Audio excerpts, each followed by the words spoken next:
Hey guys, Mike here. In this video, I'm going to talk about how I started my service business with little to no capital. Talk about how I got started, where we are now, and what the future looks like.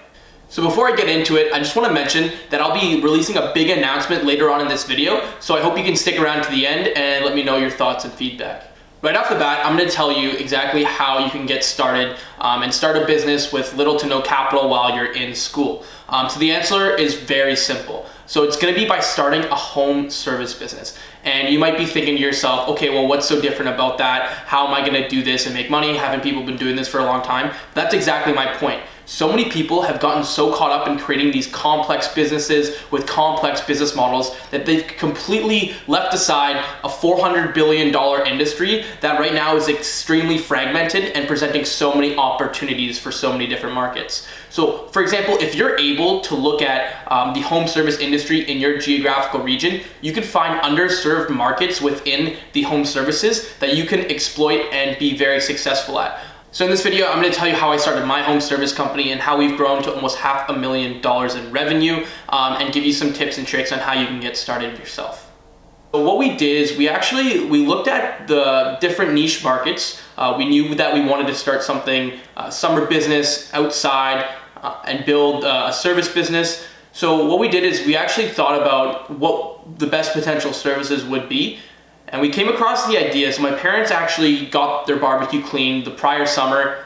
They had a lot of trouble finding someone to come out. The guy who did come out, he drove over an hour away. He didn't do a very good job and he charged a lot of money. So we realized that could be an opportunity for us. We started looking into the competitive landscape in the barbecue cleaning and repairs industry. And there was only a handful of people doing it at the time. We just noticed that there was an opportunity.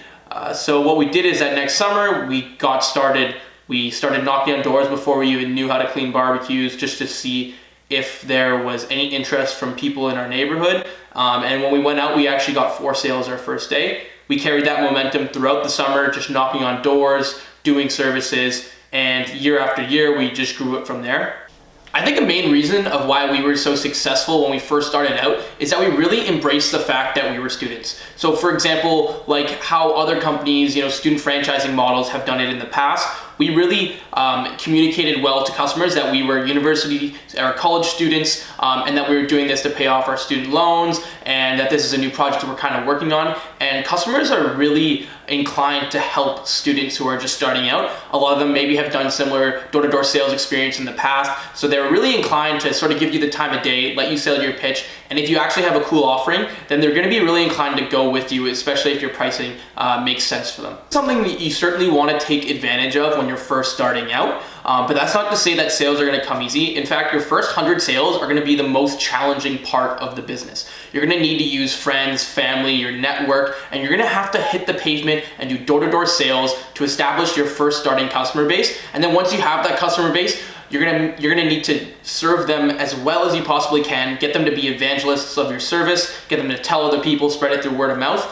and next thing you know, you're gonna be on your way to your next 200 customers, and then 300, and then 400, and then you can start using other methods of marketing, getting away from the door-to-door sales, start focusing on digital marketing and other online marketing, and things that you can automate to increase your footprint and increase your customer impact. Starting out, you're going to need to face a lot of rejection. For example, when we first started out, we would hit the pavement, doing door-to-door sales, and we'd get door slammed in our face. People wouldn't give you the time of day. But one cool story we actually had is one time a guy, slammed the door in our face, wasn't interested in the service. 5 minutes later, we saw him running down the street towards us, flagging him down. I guess he just, his wife kind of made him feel bad that he just slammed the door in a couple of university students' faces.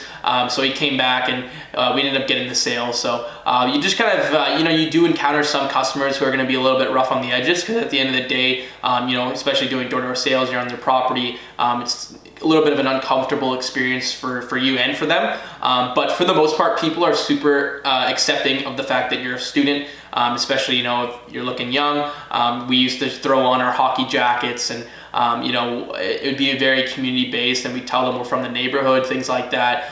So they'd be very accepting, and they definitely want to help you.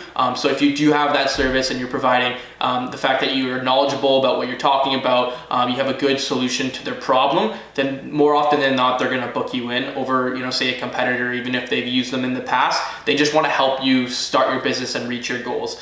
So I think that's one of the best tips I can give is starting out, really embrace the fact that you're a student, let everyone know what you're doing, and people are going to, come from all different directions trying to help you in your new project. So really what I wanted to really outline is that a lot of people are interested in starting a business. They want to do something different. They're sick and tired of the same job that they've gone back to every summer while they're in school, whether it be high school, college, or university. But they just didn't have that idea that really called out to them, that really pushed them to get started.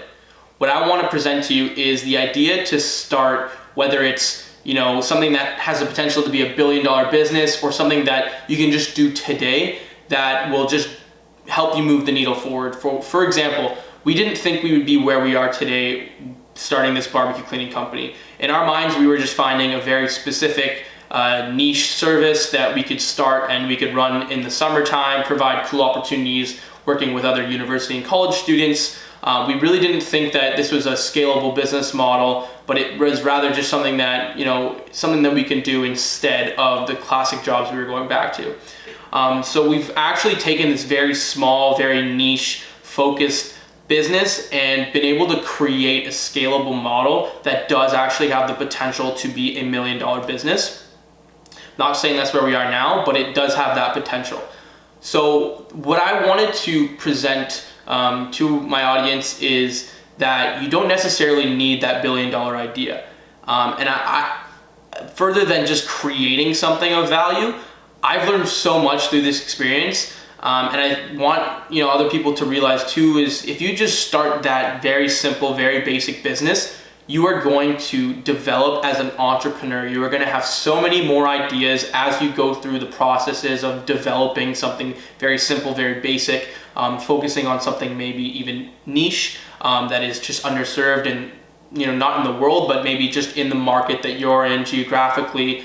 And I just think that getting started is going to be the best thing that you could possibly do. So since I started, I have crazy amounts of ideas every day. I've developed as an entrepreneur, and I couldn't be more thankful for just getting started.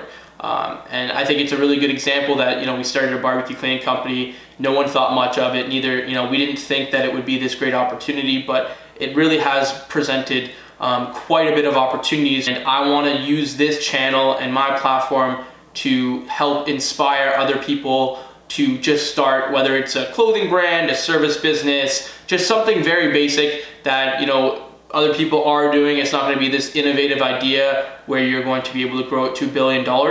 But what you can do is start a brand, start a business, build it through your university or your college, and potentially sell it at the end of the 4 years. And I think that starting something is just the best thing that you can do, and you don't need that really innovative idea. Just get started, whether it's a service business, whether you want to just do a simple landscaping, pool opening business, who knows where you can take that. And then you have the opportunity to sell that business to competitors, potentially to retailers looking to expand into services, to potentially manufacturers looking to expand into services. There are an endless amount of opportunity if you develop that business and you build a brand and you build a customer experience that keep customers coming back each and every summer. You can really create a sellable asset that who knows how much money you can get for it with just 4 years of work sort of thing. So if the things I'm saying to you sound like they might be interesting and they're up your alley, I wanted to announce that I'm actually going to be launching a online course. It's going to be focused on teaching people how to start, build, and scale a home service business. I'm going to be sort of practicing what I preach, running my business along with developing this course. I'm going to be teaching things that I've actually gone through, and for example, when I do end up selling the business, that'll be something I'm going to launch after I actually go through that experience. I'm not going to teach you something that I haven't already done myself and found ways to do it the right way. So I'm really going to be practicing what I preach. I'm going to be teaching the step-by-steps on how we started, how we built, and how we scaled to where we are today.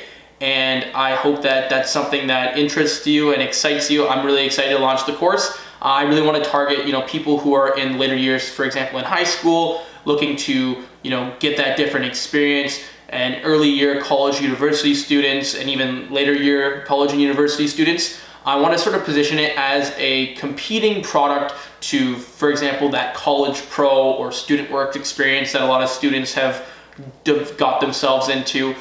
Where this course is really going to set it apart from those experiences is I'm going to teach you how to build a brand, how to build your own business so that you can actually develop a sellable asset that you can sell off at the end of your university or later down the road. Whereas if you go into sort of that college pro, that student works, you're really building another company's brand and you really don't have anything to show for it other than the experience afterwards. So I want you to build your own brand and develop that great experience, but also develop that sellable asset that you can walk away with your pockets full at the end of the journey. Let me know what you think. Let me know your thoughts. I'd love to hear from you. If you have any feedback or advice on me launching this course, I would love to hear it, and I'll see you in my next video soon.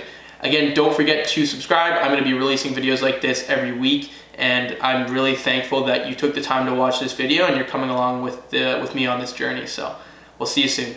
Bye-bye.